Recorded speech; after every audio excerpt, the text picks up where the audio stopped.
Assalamu alaikum everyone. Welcome to learning program. Today lecture is about dichotic listening. That is the third topic of the attention. Attention is the topic relate to the cognitive psychology. So students cognitive psychology में first lecture था attention. Attention की सब types आती हैं हमारे पास. Second one में आती है dichotic listening. तो डायकोटिक लिसनिंग क्या होती है? One message is present in the left ear में आपकी जा रहा है एंड अदर मैसेज आपके राइट ईयर में, और आपने दोनों को लिसन करना होता है. अगर कोई भी पार्टिसिपेट है, कोई भी पर्सन अगर जिस पे ये एक्सपेरिमेंट अप्लाई किया जाता है वो अटेंशन कर रहा है वन मैसेजेस को और बाकी तमाम मैसेजेस उसके इग्नोर हो रहे हैं, तो हम उनको कैसे डायकोटिक लिसनिंग बना सकते हैं? जो मैसेज वो इग्नोर कर रहा है उसको आप रिपीट करवाएं ऊंची आवाज में ताकि वो सुन सके. तो वो नहीं भी सुनना चाहता तब भी वो सुनेगा, बिकॉज उसे ऊंची आवाज में आप मैसेजेस को रिपीट कर रहे हैं.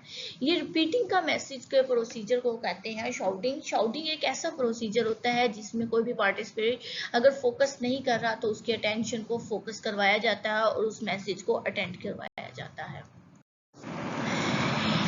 फर्स्ट टाइम जो है शर्डिंग अटेंडिंग द मैसेज जो सा है while receiving the other messages unattended air, वो कह रहे हैं वो मैसेज जो आप अनअटेंडेड होते हैं आपके एयर में आपको अटेंड करने के लिए जो काम किया जाता है दैट इज द शर्डिंग.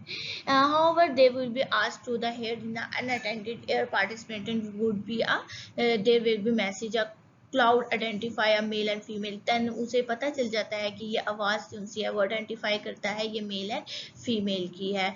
मोरी जो है एक पर्सन है उसने इस पे अनअवेयर ऑफ द वर्ड्स को रिपीट किया था एटलीस्ट 35 टाइम्स ताकि जो अनअटेंडेड एयर्स में वर्ड्स हैं वो एयर्स में वो वर्ड्स चले जाएं जो उनसे वो नहीं सुनना चाहता. सो स्टूडेंट्स ये टाइप बहुत छोटी सी है डायकोटिक लिसनिंग की.